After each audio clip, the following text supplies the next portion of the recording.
All righty. Welcome, everybody. Welcome to our 4 p.m. Day two, D. Eastman. Wow, it was a packed day. It was a fun morning, and we're really looking forward to tonight. Thanks for being here live with us, guys, and also on replay. So thanks for being here.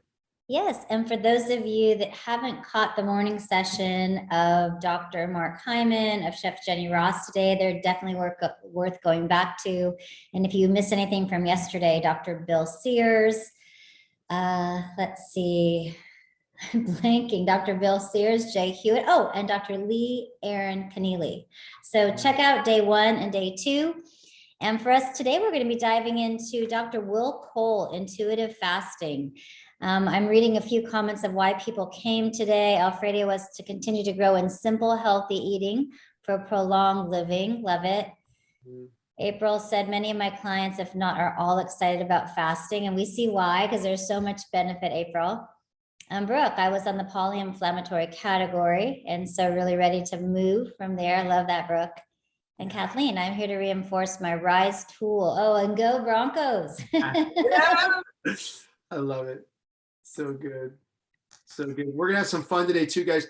So stick around. We're going to obviously have the interview with Dr. Cole. You're going to love it. He's so personable. My first time meeting him. Had you met him before, Dee? I know, I don't know. I had not met him in person. I had just followed his website, just loved the articles, but hadn't met him. And then I think meeting him made me think that's why I like all of your articles so much and why I like your presence online, because he is such a genuine, amazing human being. You could tell he had a very big heart and soul when we interviewed him. You'll see that in just a moment. I'm noticing Velda says she wants to continue to grow and learn. And Mary, from Berlin, wow. MV Berlin. Sorry about that, Mary. She said, how can I access the speaker from last night? All of the day 1 recordings and the previous ones from day 2 from our morning sessions are available on our site, Next Health Summit, and you can just click on the emails that you got for day 1 or day 2 and access them there. Yep. And Jay was phenomenal. Oh my gosh. What a wonderful time we had with Jay Hewitt. So definitely check that out. Okay, well, guys, do us a favor. Know that we may have some interruptions in between, as I see Dee's little guy just walk behind her. Oh, yeah, definitely. I have one by my side. Bella just is getting very comfortable on the couch right behind us. So, yes, get a cup of coffee, cup of tea, green tea, get your notepad out, take some notes, because we want to come back with you at the end of our session live and talk with you about what can you take away. We definitely want to encourage you, when on Facebook, please post. We're going to be giving away some really cool TriBest actually blenders, Dee, right? We were going to be giving away some personal blenders. So the more you post, the greater opportunity you have to win. And you need to hashtag. You need to hashtag Next Health Summit.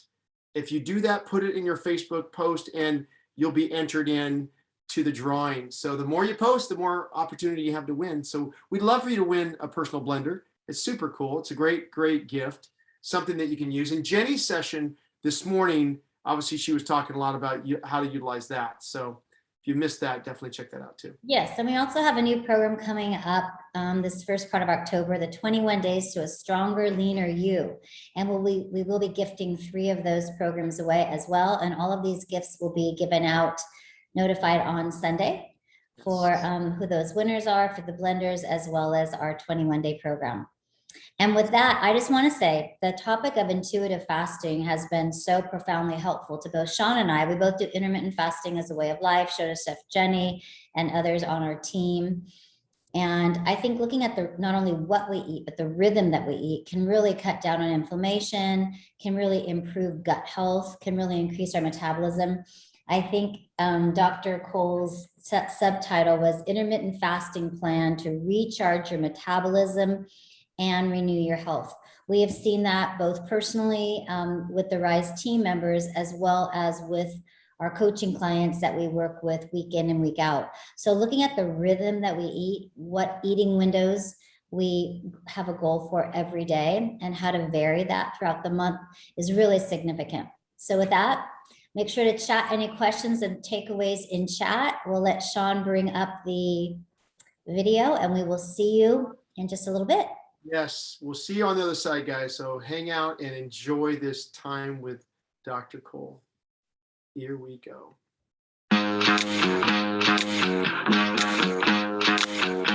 Well, welcome everyone. We're so excited to have Dr. Will Cole with us today. We've been longtime admirers of his work, his books, and honestly, the everyday insights that he shares to make, to really revitalize our health. So with that, I want to say welcome, Dr. Cole. We're so glad to have you. Oh my goodness. Thanks so much for having me. I'm excited to be talking with you today. Well, Yeah, thank we're you. so fired up, Dr. Cole. So I got to ask you right off the bat, Pittsburgh, right? Are you a Steelers fan? Yeah, they'll kick you out of the city if you're not. So it's required. I love it. I love it. It's so cool. So I'd love to share a little bit about you, Dr. Cole, if that's okay. Thank you so much. Yeah. So Dr. Will Cole is a leading functional medicine expert who consults with people around the world via webcam and locally in Pittsburgh, named one of the top 50 functional medicine and integrative doctors in the nation. Dr. Cole specializes in clinically investigating underlying factors of chronic disease and customizing a functional medicine approach for thyroid issues, autoimmune conditions, hormonal imbalances, digestive disorders, and brain problems. And we are so excited to talk about this. Dr. Cole is the best-selling author of the Ketotarian, the Inflammation Spectrum, and the New York Times best-selling book, Intuitive Fasting, which we're gonna dive into that, which really shows how to really use the powerful benefits of flexible intermittent fasting to gain metabolic flexibility and find food peace. Dr. Cole is the host of the new podcast, The Art of Being Well, and has co-hosted the popular podcast, Goopfellas podcast and Keto Talk. So Dr. Cole, welcome. We're super excited to have you. Thank you so much. I need you as my hype man every morning. to remind me. Yeah, he's a great hype man, I have to say. Thank you. He comes out of the gate like super positive, like wakes up at 5, is in the gym working out, like Love it. home gym. Oh yeah. 5 a.m. club. 5 a.m. club. Sure. I love that. 5 a.m. Yeah. Well, we're super excited just because I feel like, with chronic illness running rampant and the amount of stress that we've all faced over the last year and a half, and just stress in general, gut imbalances, chronic illness, all of the chaos that can happen to get us off balance. We wanted to talk to you about this idea of how to bring balance back. And it seems like there's just been so much research on how fasting can play a role with that. And like how beautiful to think that we can actually just make some changes in our cycle of eating and our rhythms of eating to bring more grace and ease into our life. Jump in and tell us some of the benefits and why we should even consider this as an important part. Yeah, I mean, in many ways, I see fasting as a time of stillness and a time of rebalancing, right? It's kind of giving the body a chance to recalibrate. And what researchers are looking at is this in the realm of autoimmunity and chronic health problems, which is most of my patients, people with autoimmunity, is this genetic epigenetic mismatch. And researchers estimate that our genetics haven't changed largely in 10,000 years. Yet our world has changed so much in such a short period of time. So this sort of evolutionary mismatch, this chasm between our DNA, which has changed very little in 10,000 years, and the world around us, which has changed very dramatically in such a finite period of time. So we're looking at the foods we're eating or foods we're not eating, when we're eating, how much we're eating, and then exposure to environmental toxins and chronic stressors and technology. I mean, there's so many different variables. So, but one easy, accessible, completely free way to do something to decrease the chasm between genetics and epigenetics, to eat more in alignment, to live more in alignment with our biochemistry, is fasting. So the world is so imbalanced, and that's how I start the book. It's in intuitive fasting. I talked about this external imbalance going on with the noise that's going on in our world, the disruption of the environment in our world, but yet we're a part of nature, and we're a microcosm of what's going on in the world today. And you see chronic inflammation, it's imbalanced immune activity, right? And there's climate change going on environmentally. We're sort of personal physiological climate change in the form of chronic inflammation. And it's a beautiful tool of fasting to start to remedy that imbalanced inflammation levels in the body. So it's a tool that I've used clinically for the past 11 years. Like you said, like my day job is consulting patients. That's my main focus.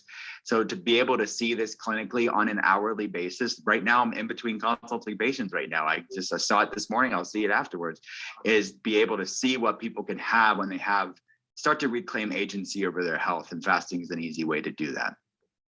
You know, on our program at Rise, we really start with the concept of a really easy entry point of just trying to get people rebalanced with their timing of eating. And we start with something so simple of just like 12 hours of just start like enjoy a really beautiful dinner, maybe even a healthy dessert, but then 2 to 3 hours before bed to stop. So maybe you stop by 7. And for those that are wanting to do breakfast early, just to start eating again, breakfast at that time, and then to extend the window from there. Is that a good place to start? Absolutely. That's the first week of the book in the protocol. So I put together a 4-week protocol in intuitive fasting because it's something that I've seen clinically work really well for people as an entry point. I love that. So it's what I call the body reset time compressed feeding window in week 1, where it's a 12-12 and 7 a.m. to 7 p.m. You could do 8 a.m. to 8 p.m. But it's just really, you have all day long to get your calories in. You're eating nutrient dense foods, but you're just, as you said, allowing a couple of hours to happen after dinner before you go to sleep. So you're fasting through the night and you're getting that restorative sleep. You're getting that healing sleep. Your body's being supportive of that parasympathetic through the night, that resting, digesting, hormone balanced, healing state until you break the fast at breakfast the next morning. So it's an easy entry point. And especially if people are eating healthy foods in the way that I advocate that complements that fast, it's a great way to start building metabolic flexibility and just optimal gut health and so many other things. That's so good. So good. Hey, Dr. Cole, how would you really define the difference between chronic caloric restriction and intermittent fasting? What can you explain the difference of those two things? Yeah, people often get those two conflated, that that fasting is disordered eating, and we're advocating for this sort of glorified eating disorder. It's a euphemism for eating disorders, but it really couldn't be further from the truth. If you're looking at the scientific literature and how it's being applied and actually looking at the context of it, again, this is eating more in alignment with how humans would have eaten for a long time. They would have had a fasting protocol per se, but they weren't always grazing. They weren't always eating, and certainly not the foods that we're eating that is very disruptive to the microbiome. But with that said, I mean, indigenously around the world, fasting protocols had been used intentionally as well, both for spiritual purposes and health purposes too. All the fathers of modern medicine, Hippocrates, Paracelsus, all use fasting. So this is the antithesis of chronic caloric restriction, and it's specifically the type of intermittent fasting that I'm exploring in the book. It's has nothing to do with that at all. I mean, there's a place for multiple day fasts, right? There's a place for that. And there are fasting mimicking protocols, but even those, it's restricted calories for a few days, and then you increase it back up. And the refeeding is just as important as the fasting. So really, any type of fasting that's really being explored has nothing to do with chronic caloric restriction. But specifically, the type of fasting that I'm looking at in the book is time compressed feeding or time restricted feeding. It's eating the same amount of calories, just in specific windows. So you are getting your calories in for the day just in specific eating windows, and then you have your fasting windows. So that's the truth of it. Gotcha. That's great. So what does it really do? How does it benefit your digestive tract and all of that, giving us a rest? Like, can you talk about a little bit more about some of the specific benefits to doing it? Sure. So, I mean, it's a central part of my work with patients. I'm looking at microbiome labs and blood labs and really looking at the person's immune system at large and their digestive system, obviously being a part of that. But your gut is home to 75 to 80% of your immune system. So when I'm dealing a lot with inflammatory problems or autoimmune problems or even brain health issues, it's your second brain. I mean, 95% of serotonin is made in the gut and stored in the gut. And our gut is even formed from the same fetal tissue as the brain. So I have to look at the gut for people with anxiety and depression, fatigue, people with autoimmune issues, people with immune issues, just other general inflammatory problems, and people with hormonal problems. Many of our hormones are converted there, and obviously digestive problems. People have inflammatory GI issues, IBS, bloating. People have bacterial overgrowth. So I'm looking at the gut all too often, and disruption of the microbiome is extremely common, but should not be normalized. And we're always eating and grazing, like I mentioned, especially foods that feed dysbiosis, bacterial imbalances, yeast and fungal overgrowth, intestinal permeability, and you can quantify these things on labs.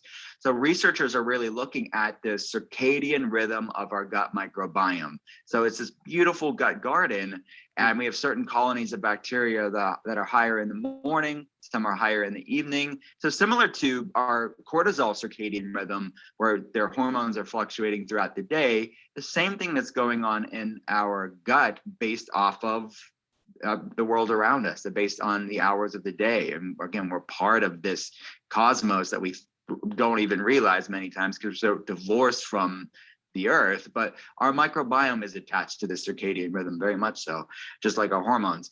And what we do, how much we're eating, when we're eating, and what we're eating is disrupting the microbiome circadian rhythm. And that's really driving all these problems that I mentioned. And there's some very compelling research that I talk about in the book, is this ability for just very gentle, moderate, time compressed feeding have a powerful modulating effect on our gut garden. It sort of resets the gut clock in a way to allow us to have not only better digestion and lower GI inflammation, but also improve the far-reaching cascade of problems that unhealthy gut will cause. Dr. Cole, I got to ask you, did you just start experiencing this as you were working with patients? Did you just start realizing, patient after patient, like there's something terribly wrong here. We need to fix this. Can you take a backdrop on that? I'd love to hear your story. Sure. So even before me being a clinician, I was a weird kid in hindsight. In high school, I remember working, my first job was at Finish Line selling tennis shoes.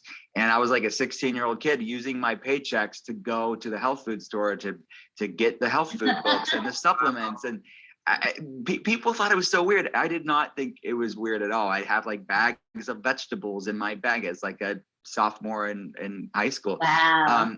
And I remember I met my wife young too, and I remember her family meeting me and thinking like, what the heck is this kid doing? Like, why is he acting like this?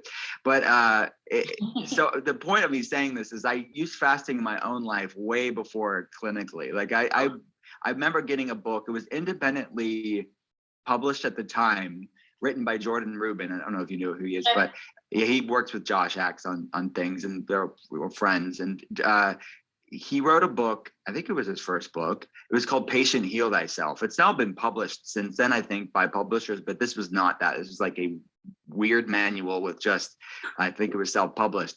And it talked about fasting in the book and talked about the different tools that he used to help his gut health at that time. And this is in the late 90s, I think. But so that was my first introduction around fasting, pretty much one of the first introductions. And then obviously clinically since then, I've been doing it for the past 11 years. I started one of the first functional medicine telehealth centers in the world. So I've been doing telehealth my entire career. And it's really interesting to see clinically labs from people all around the world, all different types of health issues, but the power of something like fasting can have on your health. So to me, it's not some pontification where it's in a research study or it's someone's opinion on a podcast. It's like, no, these are things that I get to see at the baseline and improvements all day long. Yeah. So definitely these are not magic cures in the sense of they're quick fixes for everybody, but these are amazing tools within the toolbox to build for yourself over time. And with consistency, it's amazing what the body can do. I see people that are very severely sick with autoimmune problems start to move the needle in a positive direction. So if they can do it, I have high hopes for the average person that's just looking to optimize their health and feel better. That's awesome. I love your story. I had no idea. So at 16, you were getting supplements. You were. Did you think you wanted to be a medical doctor at that time in high school? Were you already thinking that along? Yeah, I knew. I think that same year that I wanted to get in healthcare. So I went to an integrative medicine school at Southern California University of Health Sciences, and I knew, like, I took summer classes to get in my undergrad to get there faster. I knew what I wanted to do for sure. Wow. Okay. So I don't have a similar story as yours, but a couple of years later, I went down to San Diego State because their school is so good in business. And the first semester I took like 5 business classes and realized I was in the wrong major. Like, oh my gosh, what was I thinking as like a 17, 18-year-old? And then the next semester I ended up just happened to take an elective on nutrition. And it was just like mind boggling. I went and I worked at a health food store. I changed my major to health sciences. I was into prevention. I read the Jordan Rubin book, like his amazing story of transformation. But it just, and then I was always in the health food store and trying different things to eat. But it was just like, oh my gosh, like I could change some of my food. And like how great to be able to share that with everyone, and it could actually transform so much of my, so I was like maybe 18, 19. That one class, the one class was like my dial turn. That's all it needs. Your aha moment. Yeah, the aha moment. So I just want to read something Mark Hyman wrote about you. He's a dear friend. He was our founding doctor with the Daniel Plan that Sean and I were involved with for like a decade. Yeah. A well-researched and thorough guide to a new way of fasting, he says about your book. My esteemed colleague, Dr. Cole, clearly cares about patients' health, and he addresses the widespread misconceptions about intermittent fasting while giving readers a tailored, week-by-week plan to get back in touch with their bodies truly need. That's what I loved about your book. You have all the incentive of why I should jump into it, and then this tailored plan week by week. In the book, you also really talk a lot about metabolic flexibility, and that's kind of a new term, I think, for most of us. Could you kind of dive in for a bit on that? Sure. Yeah. So metabolic inflexibility is where most people find themselves in. So inflexibility or rigidity on a metabolic level, that's the world around us. That it's steeped in hangriness and insatiable cravings, in weight loss resistance, in brain fog, in autoimmune problems, metabolic blood sugar issues like diabetes. Look, this is so commonplace. But just because something's common doesn't necessarily mean it's normal. And all the things that I mentioned are largely things that are overcomable and supportable and improvable, reversible, healable in many cases, to really start reclaiming our birthright, which is metabolic flexibility. So all babies are born with metabolic flexibility. They're all actually babies are producing ketones for proper neurological development. They're producing this fuel to fuel the brain appropriately so the brain can be optimally healthy. And then because of this genetic epigenetic mismatch, because of this evolutionary mismatch, our microbiome, our mitochondria, our metabolism, our genetics are living in this brave new world because we're eating out of alignment, and how we're eating, what we're eating, how often, all that stuff. We're eating out of alignment with our biochemistry. So over time, we start feeding to various degrees and in many different iterations, but different manifestations of metabolic inflexibility, which is dysregulated metabolism, dysregulated gut health, and dysregulated inflammation levels in the body, or chronic inflammation. So this is the problem that we're seeing in different ways. So it's a concept that I talk about in the book before in Intuitive Fasting called the inflammation spectrum. It's really that. It's the inflammation exists on a spectrum, and we're seeing that play out in modernity. We're seeing that play out in our life. So what we can regain, the good news is that we can regain that metabolic flexibility dramatically so in most cases. So it's as a tool that not just fasting, but many things that I'm sure you're talking about in this event to really start reclaiming that health. And part of that reclaiming that health is metabolic flexibility. So good. So good. Dr. Cole, you talk about getting out of your head and into your body when it comes to food. Can we unpack that a little bit? Sure. There's a lot of conflicting information out there, right? I mean, there's a lot of Dr. Google, right? Is this endless vortex of conflicting information, and I think it can be a very disillusioning for the average person to figure out what's going on. Look, it's a double-edged sword. I think Dr. Google can serve at people, right? They can educate themselves, have amazing information, but there's a lot of stuff to go through to figure out what's right for them. And just because you read something online, A, doesn't mean it's true, but B, it could be true for somebody, but it doesn't mean it's right for you. And even healthy things, what works for one person may not work for the next person. So when I wrote that in the book, it really is just, I wanted to teach people something that I've really seen work for my patients. It's that using fasting not only as a medicine, which we talked about, the gut benefits of it, and it lowers inflammation, it improves metabolic flexibility, improves brain health, all these amazing things for our body. But it's not just a medicine. Fasting is also a meditation. And that's why I called the book Intuitive Fasting. Fasting will not be intuitive when you're metabolically inflexible. You will be in the throes of hangriness and cravings. And that's what part of the reason why I wrote the book is it's paradoxical on purpose, because it's a conversation about metabolic inflexibility, which you will be not, you will, fasting will be very unnatural and not intuitive. But as you gain metabolic flexibility, the analogy that I use in the book is sort of this yoga class for your metabolism, is that you can start to expand and contract, get more strength, get more groundedness, get more flexibility in your metabolism, just like yoga class will get you on a musculoskeletal, like a physical level. But on a metabolic level, that's what yoga is doing for your metabolism. But just like yoga, there's also a breathing component of it. There's also a meditative component of it.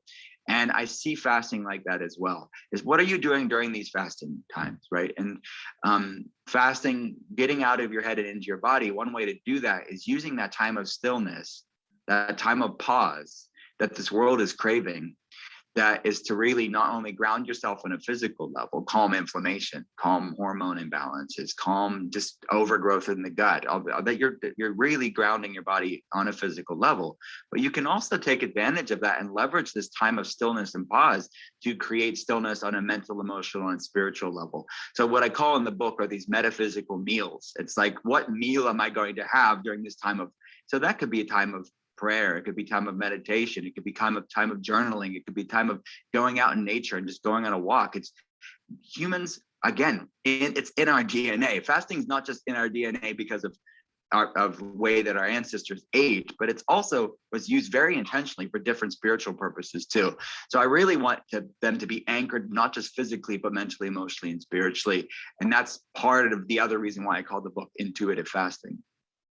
I love that. I go to a holistic doctor, obviously, as well. I do the telehealth with her. She's, out of my state. But every time I talk to her, she always starts with like, how are you doing? Like, how's your spiritual life going? How's your stress? Like before we even look at my labs. And I almost feel like she's like part, psychotherapist, therapist, coach.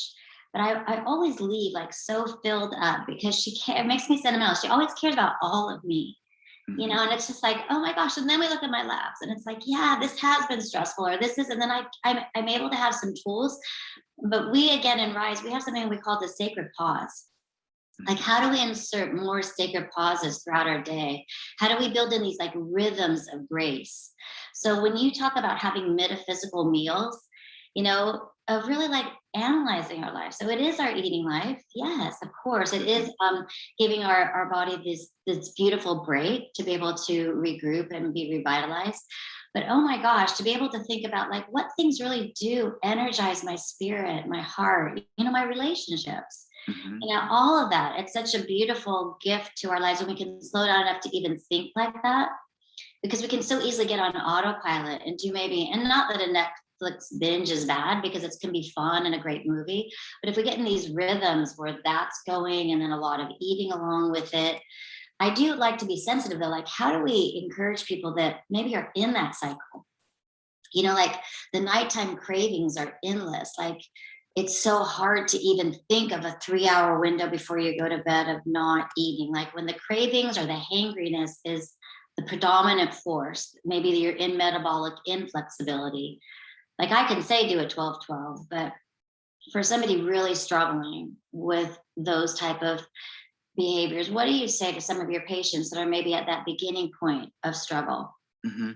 Yeah, that's really great. I love that concept of sacred pause. I think that's definitely what I want people to lean into. And I would say, first of all, you use the word grace. I would say give yourself grace in the moment and to not feel like you have to get it all figured out.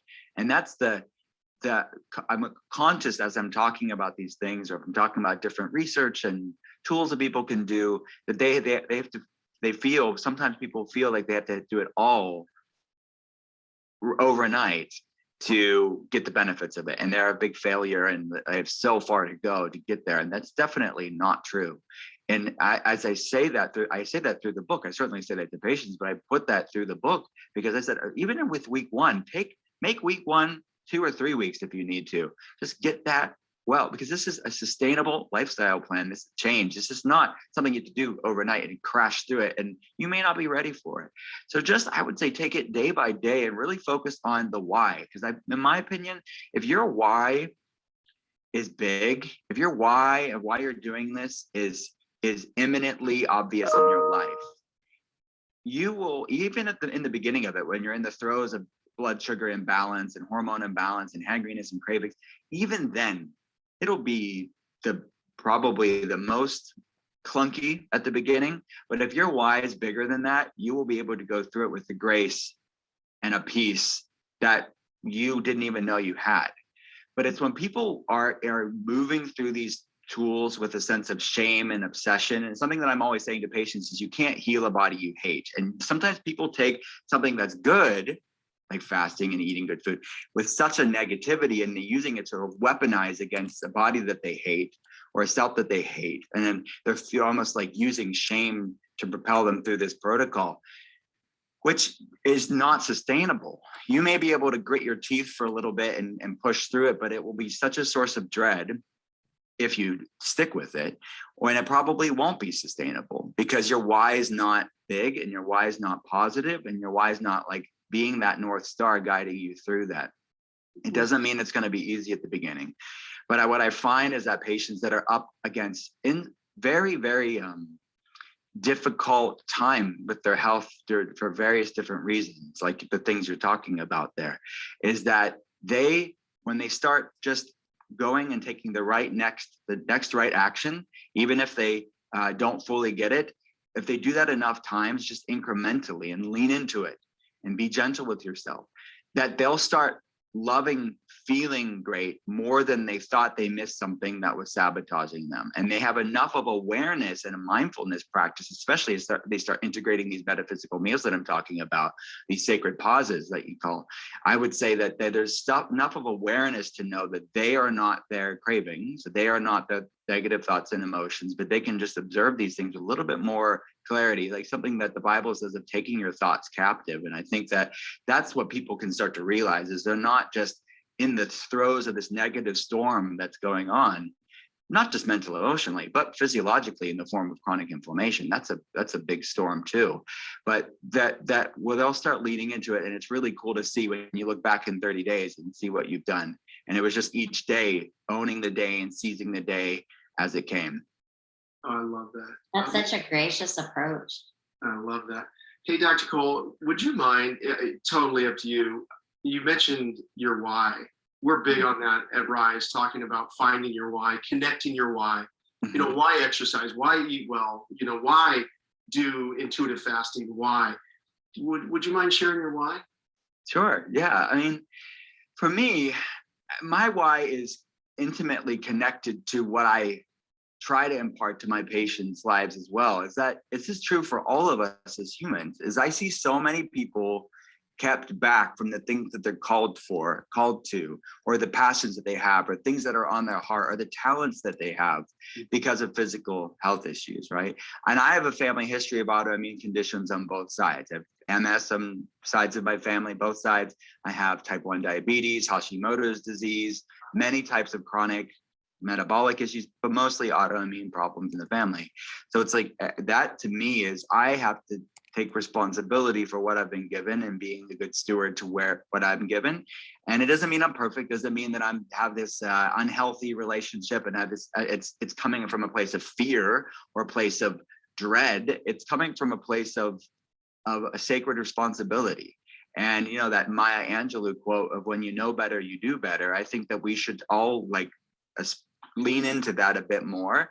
And I ultimately feel like I want to be the best version of myself for my kids and my wife and people that I love around me. And it's all fueled from a place of grace. So it's not like I have to be perfect. That's the beauty of all of this, is that when you have your true north and you've built a foundation of not just physical health, but mental, emotional, spiritual health, you can pivot from that center. And it doesn't really matter, because you're going to pivot from that center, but you have the center from that. And you are, it's not, you're not afraid of it all. There's just like this piece that really is a rock in your life. So to me, that is physical health and mental, emotional, spiritual health are so connected. And in the West, we love to separate them all, like mental health and physical health and spiritual health. The reality is mental health is physical health. Spiritual health is physical health. Our brain is part of our body. Our spirit is part of us. So to me, I don't see them as separate things. And like, to me, it's let's build all of this to be the best versions of ourselves. I love it. That's really motivating. It's really motivating. Thanks. I feel like we have a coaching program with Rise, and we were on the other day with people that we have spent, several months with, maybe almost a year.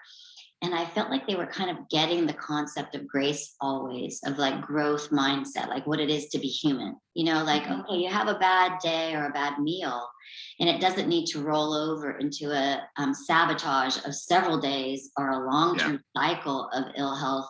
There's no shame involved. It's really just all about like, oh, of course, I'm human. That was a stressful day. I didn't have my pantry filled. Of course, and no big deal. What can I learn from it? What kind of support do I need to have a better day tomorrow? And didn't skip a beat. But that to me is like, when I hear them say that, I just sense this, okay, you're getting it, because that to me has been such a ripple effect of goodness in my life, to feel like, gosh, have a bad day and be a scientist of your life, figure out why, and be like, no big deal. Let's just move ahead tomorrow with a little more supports. But that's a beautiful way to live. It's full of grace. The other one is such a steamroll of limiting beliefs and shame, and then it can just move us down the road in a negative capacity. So I love the Maya Angelou quote, when you know better, you'll do better. It's a beautiful way. Yeah, and I think too, it's like too, that what you just said is that, I mentioned this in the book, and I'm always telling it to patients, is that we need to get out of the mindset of like, oh, these are the foods I can't have. And like, these are really good and these are really bad. Well, yes, we know some foods are going to be not good for any human being. It's going to be disruptive, but it's not that you can't have it. And it's like this alluring thing that's like, oh, I can't have it. It's like, no, I love feeling great more than I thought. I missed that thing that's going to be, it's a bad trade-off when you start feeling so good. And number two, you can use even those foods that are disruptive to your biochemistry as a meditation. Like you said, be a scientist of your own life. I love that. So it's like, have that food, and then, but do it mindfully, and then say, was it worth it? If it was worth it, and you were socializing with your family, you had some bites, you probably, as you eat more mindfully, you'll probably have less of it. And you'll say, no, it was worth it. And believe me, that the shame is worse than the food in most cases, right? Unless someone has a horrible flare up. But even then, you can use that flare up as a meditation too, and say, look, this wasn't worth it, and I'll remember it for next time. So if that's, to me, is like, that's the grace that I think, it's food peace is what I call it in the book. I want people to have this, like, not this punitive, arduous, restrictive thing. It's like, no, you can eat whatever you want, but what's serving you and what's not. That's so good. That's really good. So you've given a lot of practical steps in your book. I feel like you also, on this particular call, give a lot of hope that you can move through autoimmune issues, inflammation issues. I feel like the autoimmune thing is just rampant. Like every other person I talk to, it's like, I've got Hashimoto's, I've got this, I've got that. And also the gut issues are rampant. So can you just speak to the type of success you're seeing with your patients? I'm assuming you obviously do this, you do intentional lab work to know how to combat it, but sometimes I think they even say, like with thyroid, once you have it, that autoimmune, that once you have it, it's permanent. Like, do you believe that? Well, every case is obviously different, but I would say this is that people, as I mentioned earlier, I see very severe cases, people that have autoimmune flare-ups. And it's true that if the immune system's destroyed, a certain part of the thyroid, if the thyroid's very destroyed by the immune system, they may always have to be on some sort of thyroid replacement hormone, but that's just replacing what the immune system's destroyed. We still have to deal with why they had the problem in the first place, where in the case of Hashimoto's disease or autoimmune thyroiditis, where we have to deal with the autoimmune attack against the thyroid, and they're at an increased risk for other autoimmune type problems too. And I see most of my patients have some form of polyreactivity or polyautoimmunity, where their immune system is creating not just attack against the thyroid, but other areas of the body too. So there's a place for something like thyroid replacement hormone that is replacing what the immune system's destroyed, but we have to get their health optimal across the board. So that may be a piece of the puzzle, but not for everybody, because there's many people that are catching these things earlier on, and they are able to put it to remission and have enough of their own thyroid hormones to come off of the medication. So that's something that they would work with their doctor on. But ultimately speaking, the body is amazingly resilient. And I see people that are told all the time that you'll always be on these medications, that this is your lot in life, this is the only option you have. And that's not true many times. So I don't want to ever limit what the body's capable of doing, but the reality is, no matter what your body's capable of doing, maybe it's not possible to come off of all the medications if you've been dealing with an autoimmune problem for 15, 20 years. But we can start moving the needle in the positive direction. We can start to decrease the severity and the frequency of these flares tremendously. Or maybe that medication in a lower dose is a piece of the puzzle, but you won't be going in the wrong direction. You'll be going in the right direction. So whether your body can improve 50%, 80%, or 100%, it's all movement in the right direction. And that's what I see with my patients. Dr. Cole, if you were to narrow it down to one thing, like one next health step for someone that's never done intermittent fasting, what would be your one first step you'd recommend? It's one less, I would say one more less practical step, but I think it's important. I shouldn't say not practical, but I don't know the right word for it. But basically, it's less, it's not as easy as saying, stop this, right? It's a little bit more pervasive in people's lives. But I would say start checking in with your headspace and your heart space about these things. Stuff we've been talking about in this conversation, I actually feel are the parts of the genesis of sustainable wellness. Because when you start to, doesn't mean you're perfect, but you start to reframe your perspective on your body, reframe your perspective on food, reframe your perspective on yourself. I feel like that to me is like a good fertile foundation for sustainable wellness, because you're operating from a place of, loving your body enough to do good things that make you feel good, and using self-care as a form of self-respect, and eating good foods as a form of self-respect, and fasting as a form of self-respect. If you're operating from a place of that, at least start that journey of realizing and getting that why obvious to yourself. To me, is the first step, because the rest of the stuff will fall into place. Because I see people that have that, and the good food and the fasting, the movements, all a ripple effect of them realizing who they were created to be. Like, an analogy that I use in the book is, if you see yourself as like the Lamborghini or like the Tesla or some sort of high-end car, instead of the old broken down car, like 1980s Honda, you're going to start fueling yourself differently. You're going to start moving yourself differently. You're going to start living a different life. And so many people see themselves as this old beat up junker car. And to me, that's the first thing. And then after that, all the good things will flow from that. I love that. That's so beautiful. I feel like sometimes when we're talking to people in our program, we like to go back to this kind of basic identity, that you're fearfully and wonderfully made, that you're a masterpiece, that the work that's begun in you is promised to be completed. That it's like, gosh, that you take a step back from your life and say, yes, it's been stressful here and upside down here, but ultimately the goodness that prevails, and who you are. And just to know that there is a purpose for each person's life, that can only be fulfilled with their unique handprint, with their unique fingerprint in life. So this whole session to me has been a beautiful reminder of that we can take a sacred pause, that we can have these beautiful metaphysical meals, that there can be a little bit more stillness and quiet to be able to think of what's going to really revitalize my life. And then this intuitive fasting can be a natural outflow of that. But thank you for saying, start by just checking in. Yeah. Like look at your headspace. Let's look at your whole life, not just your physical health, but your spiritual well-being, your relational well-being, and how it all flows together. Yeah. So thank you for the beautiful invitation. We have loved your work, all your books. For those that are watching, you have to get Intuitive Fasting. It's a fantastic book, this beautiful 4-week guide.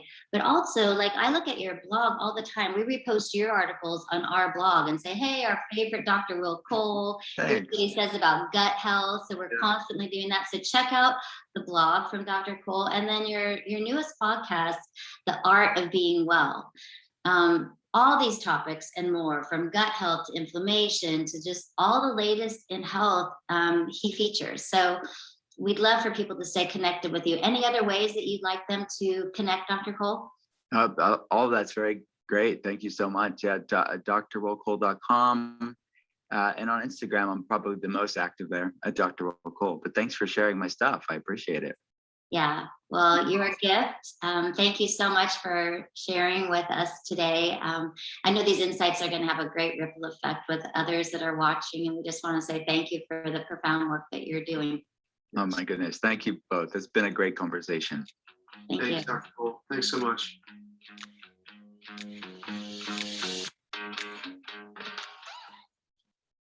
All right. Wow. That was fun. Isn't that a great interview? I just really, really loved his big picture thinking. And I loved all of the comments in here. Many on the call have tried intermittent fasting. Many are thinking about it. Some of you are veterans that have had many, many benefits already seen by doing it over a year. I just want to point out that there was a few comments medically, like, should I really do this? Ultimately, if you just cut out evening snacking, it's actually just a great reprieve for your gut to be able to have a break and actually maximize your metabolism. That being said, if you have a significant chronic health issue, if you have diabetes and you actually need a little bit of a snack before you go to bed to maintain stable blood sugar, please do confirm this with your doctor. I'm going to say the majority of the population will greatly benefit from just eliminating those evening, nighttime snacking. And I'm super excited because I think I have seen, gosh, such a huge benefit in my own life. I guess a little bit of a background is I used to really struggle with some gut health issues. Every time I had a significant stress in my life, with a family crisis, when my mom passed away, there was a few junctures where every time that stress hit, I didn't know exactly how to metabolize or work through the stress, and it ended up landing in my gut every time. IBS. 3 different bouts of IBS over the last like 20 years. And I think my last one was like over 10 years ago, but just by simply eliminating wheat and gluten and dairy and applying intermittent fasting and then working through it with a doctor that I had, you know, some of the bone broth protocols and things, I completely cleared up all of my gut health issues. And I find it does really help with cravings as well. It gives me a lot of food freedom. And I see a lot of that with people that are in our RISE coaching program. So did you have some additional questions? Anyone in the audience, or Sean, some additional comments? Because I know you do it as well. Maybe some of the benefits that you've experienced, Sean. I jotted down in the notes there, Dee. I immediately noticed an energy difference in just the 12-12. That's how I started, like Dee was saying. And I was a nighttime snacker. I love to snack in the evening. And so just getting away from that habit. And then this was a big one for me because I was always taught as an athlete, every 3 hours you need to eat, right? That's what we were taught. Every 3 hours, you have to have some kind of food in your body, in your system. And so getting away from that thought process of like breakfast, like I can't eat breakfast, like I'm going to work out and not have breakfast. And again, I love what Dr. Cole said. It's not that you can't, is that you're choosing to. And I tried it for a little while. Oh my gosh, my energy level just skyrocketed. I noticed an immediate difference in how I felt. So everybody's different though. You know, I think what Dee said is so true that, you know, and I love Dr. Cole's approach, this intuitive approach, like study yourself, study your body. How are you responding to it? You know, Dr. Hyman said earlier today, you know, not one size fits all. And I think that's our tendency with nutrition. We think, oh, everybody's got to eat like that. And what we're learning from these great experts is no, that's not true. It's what's best for your body, and really study, and like Dee has shared, analyze your own habits, your own behavior, your own body. Be your own detective, right? So Really good, really wonderful. And one other thing, Dee, I loved his emphasis on grace always. Like we talk about that in our Rise coaching, we talk about that in our Rise community, like giving ourselves the ability to say, okay, that was a challenging day. What can I learn from that? Right? Don't just bypass it and beat ourselves up. Let's just look at it and say, okay, let's study this. Let's see, what can I take away from this day? Right? So just Yeah, nugget. super Really. helpful. And I think I see a thread, Sean and I have had the privilege of like experiencing like all of these 20 plus interviews already and looking, oh my gosh, like these people from widely different backgrounds crossed over. Oh, they had similar takeaways. They had different points of application, even though they have different areas of expertise. There's some real threads. And one thread that came yesterday through Dr. Lee Aaron Keneally is she said, take the next year, like be gracious with yourself. You're going to learn so many things in the summit. Just have a gracious approach. It's what we do with our Rise coaching program. We integrate different themes for every month of the year. And so I would take some of these things just today only. Mark said, oh my gosh, food is medicine, and feel like you can do a personalized approach. He basically said the only difference between a vegan and a paleo is the source of your protein, whether you do animal proteins, beans, lentils, etc. For your protein, the rest is very common. You're going to really eat like amazing plants and low glycemic fruits and healthy fats, and you're going to infuse your body with life, and it can be transformative. So how about today? One takeaway is I'm just going to add a little bit more of those good foods that infuse life and fuel my body. And then Jenny Ross showed you how to do it in the kitchen. Maybe there was a takeaway from Jenny's session of, gosh, I'm actually going to try this in the kitchen and see how it goes. And from this today to say, like, I'm just going to try a couple of evenings, again, without any big medical issues that you'll have with blood sugar issues, and see what is it like for me if I go without evening snacking, if I give myself a 2 to 3 hour window. I remember my first thing with the Daniel plan, what Mark Hyman and Daniel Amen said is 2 to 3 hours of no snacking before dinner, and you'll have a better night's sleep. You give a rest to your digestive tract. We didn't even like say a lot about intermittent fasting then, but basically they were saying do a 12-hour non-eating window. And I remember thinking, I cannot do that. That's when I eat. I eat breakfast, lunch, dinner, and then we sit down and we watch a good movie and we snack. And we snack and we snack. So it was really kind of a bit of a shift in my mindset. But gosh, I'm at an age where like maximizing my sleep in those evening hours, if there's a few tricks of the trade. So just be gracious with yourself. Try it a few times this week. For those of you that are really interested in a deeper dive, check out his book. It's so good. Check out his blog.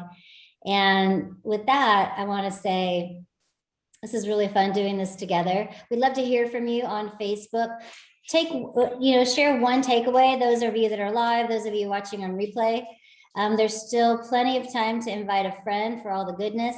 We'll be doing giveaways on Sunday of a couple Try Best blenders, three memberships to our 21-day program. And what is the hashtag that they share with that, Sean? Yes, so Next Health Summit. Just put hashtag Next Health Summit, guys, in your Facebook post. Could be a picture, could be a video, could be a comment, but just make sure you hashtag Next Health Summit and you'll be entered into the drawing. So please do that on Facebook. And like Dee said, share this out. We'd love to have you share this out with family and friends. And we've got a great lineup tomorrow. Oh my gosh, Dee, if I remember correctly, don't we have, I think, is it Kay Warren tomorrow, Dee, if I'm correct? Kay Warren. Oh my goodness, what an amazing interview we had with Kay. Amazing. It's going to be so worth your time. If you can join us live, please come and join us live. We have Pete Vargas tomorrow as well. Pete's, oh my goodness, Pete is an amazing speaker. You're going to love spending time with Pete. Talking about purpose, much like Dr. Cole was talking about finding your why, Pete addresses that. It's really, really good too. So he'll be live with us. So yeah, and I forget who our 4 o'clock is, Dee, do you remember? Yes, our 4 o'clock is 2 people. We have Albert Tate and Derek Bell. And the whole day is kind of summarized. We're kind of taking a shift. We did longevity day 1, and then we did functional nutrition day 2. Day 3 is going to be a switch to spiritual well-being and surprising paths to spiritual well-being. And you can come with any faith background, all are welcome. It's more about how to create more of a sense of sacred in each and every day through these surprising paths. Kay Warren will be talking about moving through grief and trauma and loss. Pete Vargas is getting your message out and purpose. Albert Tate and Derek Bell are just going to float your boat. They both give a mini session of 30 minutes each, and really, really inspiring. So for those of you that want to compliment, we really do a body, mind, soul approach to health and healing at Rise. Tomorrow will be dedicated to spiritual well-being, and can't wait to have you join us. And like Sean said, invite it to a friend. Today I was like just thinking, oh, I have this one friend in Northern Cal that would so benefit from hearing Dr. Hyman and Dr. Cole specifically, and Jenny. I thought she would be really graced and benefited by day 2's content. So I was like, hey, it's not too late. You can sign up, because they can watch these replays throughout the week. So with that, we just want to say it's a blast doing this with you. We love to be able to connect and share these tips and tools that have been transformative for so many. And so we look forward to connecting on Facebook and seeing you again tomorrow. Great job, guys. Way to go. We'll see you on Facebook. See you tomorrow morning. Please do chime in on Facebook. Let us know how it goes. So thanks to you guys for showing up and being here with us. Thanks, Dee. Yeah, thank you, Sean Boy. All right, care. bye, guys. Bye, guys.